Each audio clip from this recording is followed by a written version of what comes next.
Let me tell you a story. It's not one I talk about much, not because I'm scared people won't believe me, but because deep down I think part of me doesn't want to believe it myself. But I know what I saw, and I know what I heard. This happened back in 2017, when I was working night shifts as a tech at Briarwood Community Hospital, a small place tucked away in the hills just outside Maple Hollow, Ohio. You've probably never heard of it, and that's fine. It wasn't exactly a bustling hospital. At night, it was even quieter than you'd expect, sometimes too quiet. I was 23 at the time, just out of school and figuring life out. Night shifts were tough, but they paid better. And honestly, I liked the peace. But there's a kind of silence that creeps up on you after midnight, the kind that makes your skin prickle for no reason. At Briarwood, it was like the whole building went still after 2 a.m., like it was holding its breath. The hallway lights always seemed a bit dimmer than they should have been, flickering now and then like they were tired. The soda machine buzzed with this weird, almost whispery hum, and every so often you'd hear something. Maybe footsteps echoing in the stairwell or a door creaking down a hallway you knew was empty. At least that's what I used to tell myself. It's empty. It's just your imagination. You're tired. Don't be dramatic. One of my main responsibilities was answering the nurse call system. Patients had buttons by their beds, and if they needed help, it would light up on the console at the front desk. Usually it was something simple. Help with the bathroom, extra blankets, pain meds. Nothing unusual, until I saw room 301 pop up on the screen. It was just after 2 a.m. The soft chime went off, and the little display lit up with a red glow. Room 301. My heart jumped. Why? Because room 301 wasn't supposed to be in use. That whole east wing had been shut down for years after a ceiling collapse messed up the plumbing and wiring. No patients, no staff. No one was allowed down there. I froze for a second, just staring at the screen. Then, like some part of me was on autopilot, I got up and walked toward the hallway that led to that side of the building. As I walked, the motion lights flickered to life ahead of me and then snapped off behind me one by one. It got colder the farther I went, and I don't mean slightly colder, I mean I could see my breath. In a hospital. In August. The hallway to the east wing was blocked by an old metal panel bolted into the frame. A worn "Do Not Enter" sign hung crookedly across it, and yellow caution tape, faded and curling at the edges, flapped slightly in the draft. But the nurse call light outside room 301 was on. Glowing steady red. I leaned closer, not really sure what I expected, silence maybe, but what I heard was something I'll never forget. It was this low creaking sound like a mattress shifting under someone's weight. It was slow and it sounded like someone turning over in bed. Not a loud thump or anything, just enough to freeze the blood in your veins. I stepped back fast and looked around. No one. The hallway behind me was dead quiet, except for the buzzing lights and the pounding in my ears. I went back to the desk and marked it as a false alarm. When I mentioned it to the night supervisor, Mitch, he just shrugged without looking up. Old system, he said. Ghost wires. That wing's still half connected to the console. It happens, but I knew it wasn't just wires. That sound, it wasn't electrical. It was the kind of noise you only hear when someone's moving slowly in bed, half asleep, unaware they're being watched. Over the next few nights, I found myself watching the console more and more. I'd try to focus on my paperwork or check on the patients, but once it got close to 2 a.m., I was glued to that screen. And sure enough, room 301 lit up again. Not once, not twice, 3 more times. The second time, I brought another nurse with me, Janine. We walked down the hallway together. As soon as we reached the bend before the sealed-off wing, the light turned off. Just blinked out. Nothing. Janine laughed it off, but she didn't follow me past the last set of lights. Hell no, she said. That wing gives me the creeps. Another time, the motion detector picked up movement in the east wing briefly. It flashed on the monitor for a second and then went dark. No one had access to that wing. Not even housekeeping. I double-checked the logs. It didn't make sense. But the weirdest part came a few nights later. I stayed after my shift ended, just sitting at the desk, staring at the screen. Something about the last time the light went off didn't feel the same. It wasn't random. It felt intentional, like something was trying to get my attention. So I started asking around. Not officially, just quiet questions during slow moments. Most people gave me blank stares or brushed it off. But one guy, an old janitor named Hal, looked at me real serious. He asked what room I was talking about. 301, I said. Hal's face changed. He went pale. That was a psych room, he whispered. They shut it down after something happened. He wouldn't say what. That night I brought a flashlight with me and went back to the hallway. I know, I shouldn't have, but I couldn't shake it. When I got there, I saw something new. Thin scratch marks along the floor just under the metal panel. They looked like someone had dragged something back and forth, not violently, repeatedly, like pacing or clawing. Then the call light blinked on again, just once. Then stayed on. I stood there staring at it for a long time. I didn't open the panel. I didn't need to. I already knew something was inside. Later that shift, a nurse from another unit passed by the front desk and casually said, "Hey, weird thing. I was near the old east hallway earlier, and I swear I heard the intercom crackle." I felt cold. The intercom hadn't worked in that wing for over a decade. I checked the security footage from the previous night. Around 2:04 a.m., the hallway camera blinked to static for exactly 7 seconds. When it came back, the red light over room 301 was glowing again. And just at the edge of the frame, something moved. Something dark. It didn't walk or run, it slid, like it was standing there watching from the shadows just out of reach of the light. I paused the video, brightened it. What I saw looked like a tall figure, maybe 6 feet, pressed flat against the wall. There wasn't supposed to be anyone there. Around 3 a.m., I walked near the hallway again, hoping I'd been imagining everything. But when I turned the corner, I heard it again. 3 slow, steady knocks from the other side of the door. I didn't move. Then silence. No footsteps.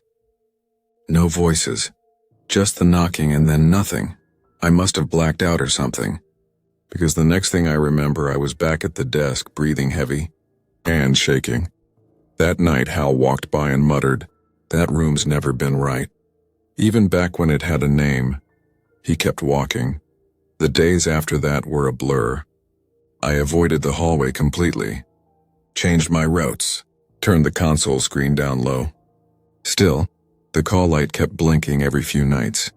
Always between 2 and 3 a.m., always lit for exactly 11 minutes. On my last night working there, I stayed past my shift again. I needed to see it one last time, just to prove to myself I wasn't losing it. I stood in front of room 301 a few minutes before 2 a.m. I had my phone ready to record. At exactly 2:04, the red call light blinked on. Then I heard it.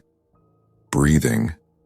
Not faint, not distant. Right behind the door, it was wheezy, labored like someone struggling to breathe. I could almost feel it. This slow, dragging inhale and exhale over and over again. I hit record, but my phone screen froze. The light began to flicker wildly. Then, one single knock. Not 3. Just one. Low, heavy, final. I backed away, turned, and walked back down the hallway without looking back. That night I deleted the video. I put in a request to transfer. My supervisor didn't ask questions. I hear the call light still goes off sometimes. The internal phone line still rings too. No one picks it up. I've told a few people this story. Some laugh. Others don't, but I know what I saw, and I know what I heard through that door.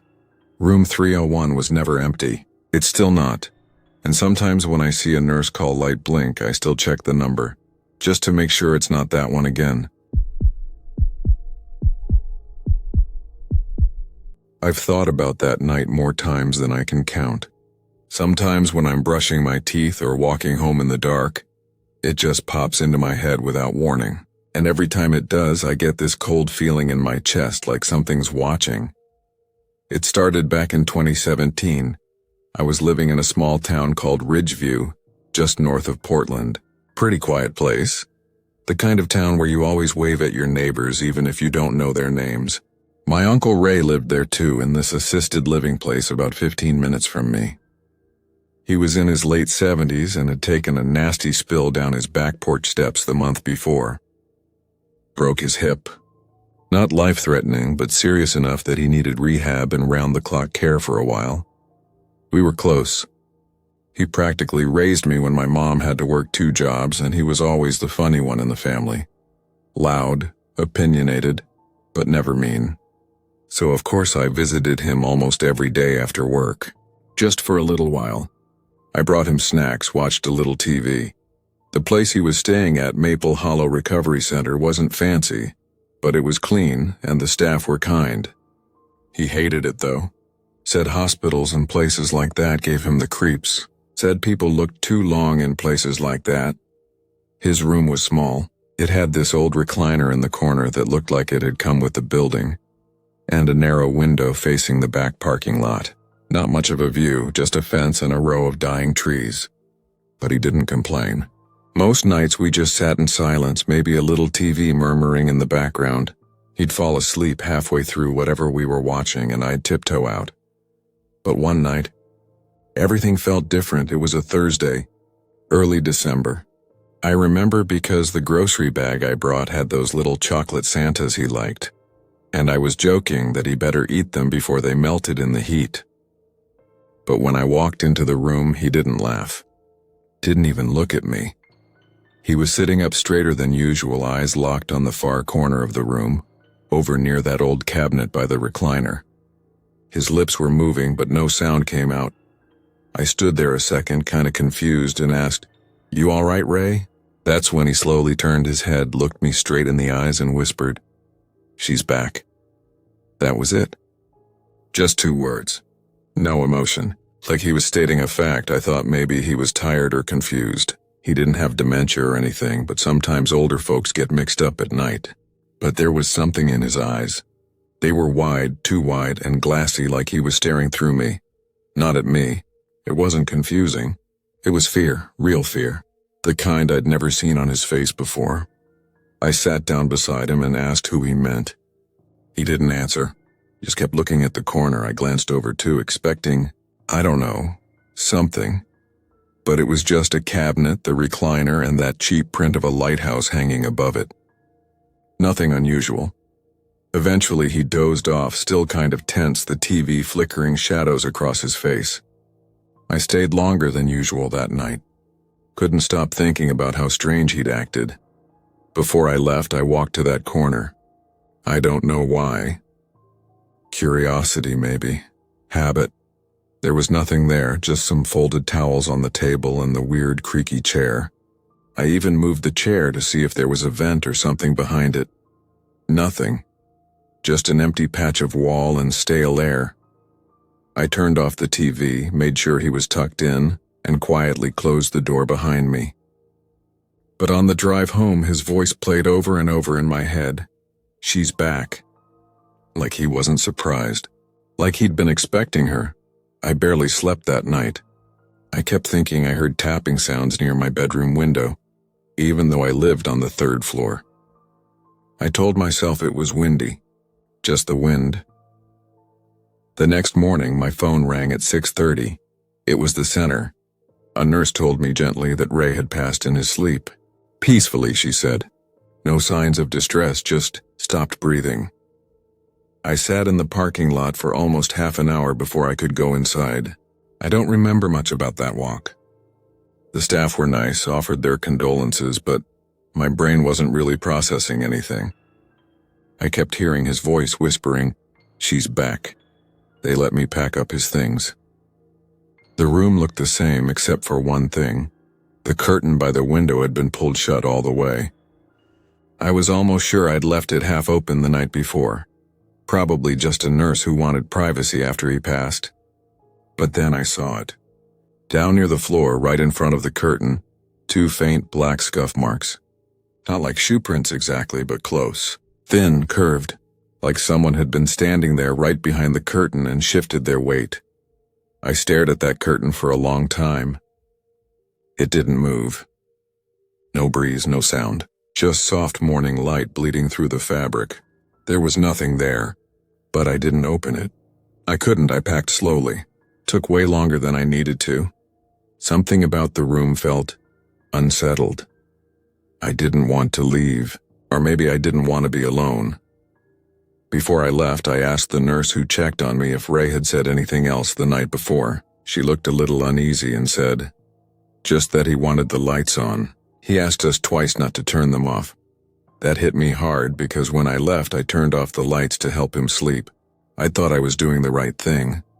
Back home, I dug out a few of his old notebooks. He always carried these little spiral pads filled with random thoughts, jokes, memories. I found one from earlier that year.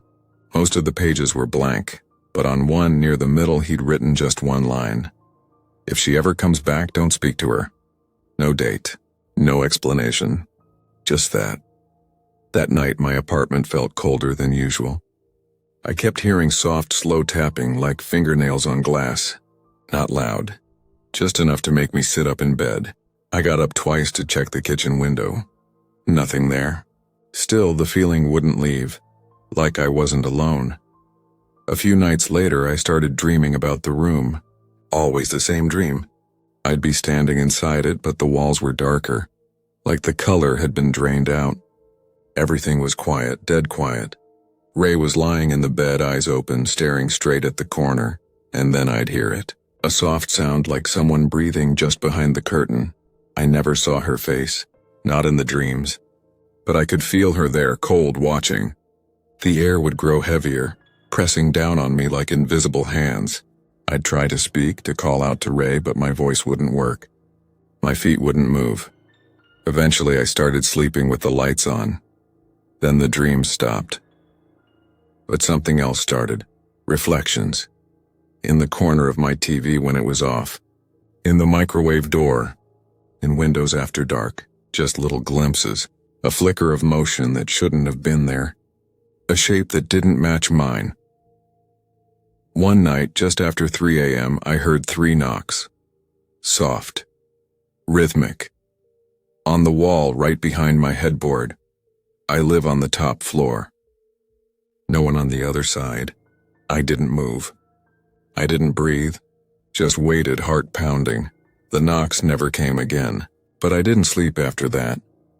The next week, I went back to the care center. I don't know why. Maybe just trying to make sense of it. I talked to a new nurse, one I hadn't seen before. When I mentioned the room, her face shifted. She said the man who moved in after Ray asked to be transferred. After one night, when I asked why, she said, he said there was someone in the corner, whispering. I asked what the voice said. She hesitated, then replied, something like, you saw me once. Now you never forget me. I didn't tell her anything. Not about my dream. Not about the scuff marks. Not about the whisper in my ear when I'm half asleep. That was almost a year ago. I don't have any dreams anymore. But I still sleep with the lights on. And sometimes when I wake up, I get the feeling someone's standing just out of sight. Waiting. Watching. It fades after a few seconds. But the room always feels colder, heavier, like the air itself remembers, and now, when I hear creaks in the floorboards or see movement out of the corner of my eye around 3 a.m., I stay perfectly still. I don't speak. I don't move. I remember what Uncle Ray wrote in that notebook. Don't speak to her, and I won't. Not ever.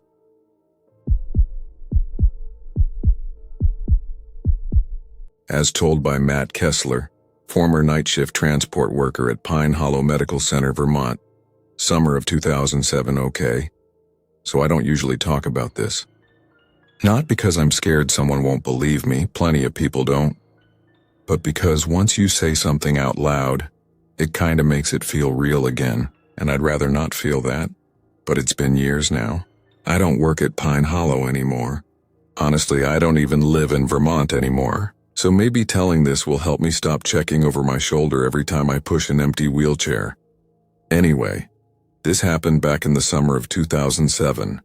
I was 23, working the night shift as a patient transporter at Pine Hollow Medical Center, tucked away in a small town called Linwood. Not a big place, the kind of hospital where you know most of the nurses by name, and the lights always seem a little too dim at night. I wasn't medical staff or anything fancy. I was just the guy who wheeled people from their rooms to get x-rays, MRIs, CT scans, stuff like that. Night shift was usually chill. The hospital got real quiet after 10 p.m. Fewer people, less noise. Sometimes you'd go a whole hour without seeing another soul in the hallway. I liked that, actually. Peaceful. The only sounds were the soft squeak of a wheelchair, maybe the hum of a vending machine, and those little beeps from monitors down the hall. It was the kind of quiet that let your brain rest, at least, until it wasn't. It was a Tuesday night, 1:37 a.m., give or take. I remember that because I'd just finished my coffee and checked the board when a new transport order popped up. Room 303, patient name Edgar Hale, needed to be brought down to radiology for an abdominal scan. Nothing weird, at least not at first. I grabbed a wheelchair from the hallway, printed the slip, and headed up to the 3rd floor. That wing was usually dead quiet at night, pun not intended. But that night the silence felt heavier somehow. You know when a room feels full even when no one's in it? That's how the hallway felt. Like the air itself was watching me. Room 303 was halfway down. Door was already cracked open. Inside, an older man sat near the window in one of those thin hospital gowns, looking out at the parking lot lights. "Mr. Hale?" I asked. He turned slowly and nodded. Just once, didn't say a word. No emotion, just acknowledgement. I helped him into the chair. He didn't resist or say anything. Didn't even look at me. Just kept staring forward like he was focused on something I couldn't see. I strapped him in and gave him my usual line. Just a short trip downstairs, nothing to worry about. And we started rolling. The hallway felt even emptier on the way back. No nurses, no janitors, not even the usual hum from the snack machines. It was like the building was holding its breath. I tried making small talk, something dumb about the heat wave we were having.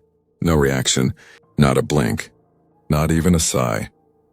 In the elevator, I stole a glance at him. His hands were folded neatly in his lap, still staring straight ahead, still not moving. I remember thinking, this guy could be a wax figure and I wouldn't know the difference. We got down to radiology.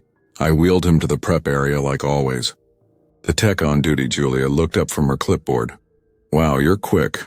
Where's the patient?" I opened my mouth to say right here and turned around. Empty chair.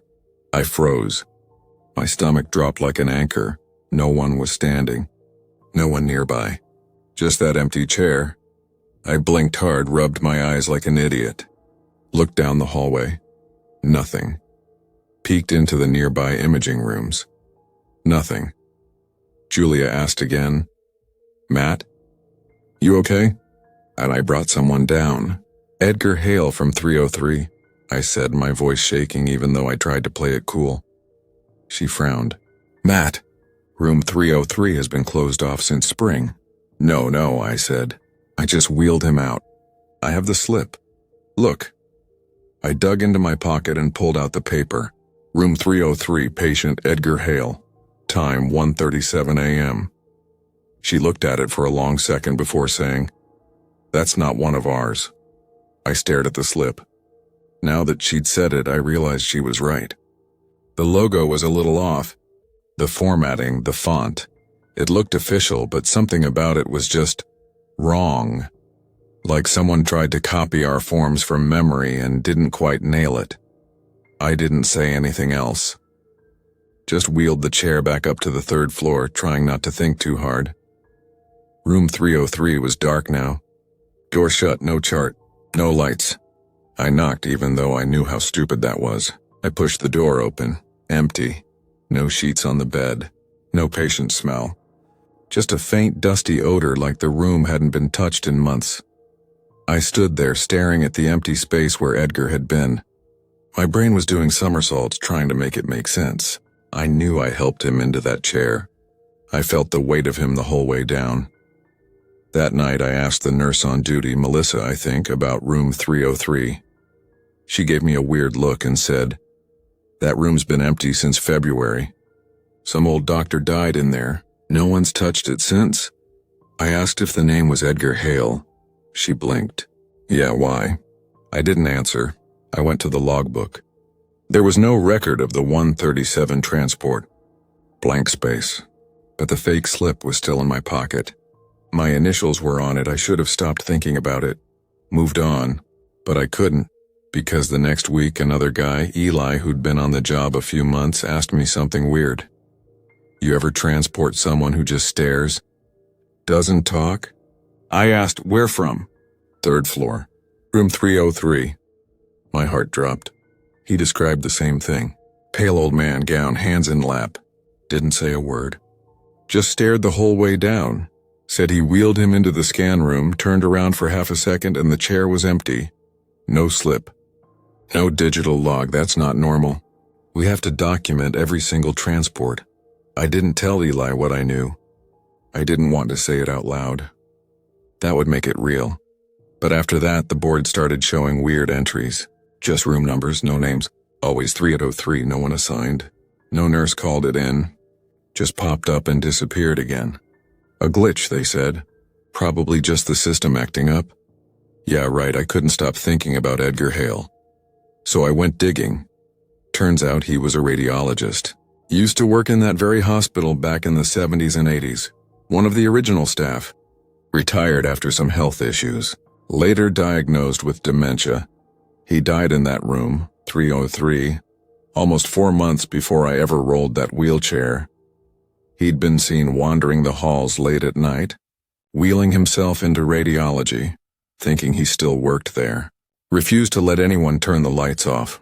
The night he died, the nurse on duty said she heard the squeak of wheels long after he'd passed. Even after the room was sealed off, that stuck with me, because after that night I started hearing those squeaks too.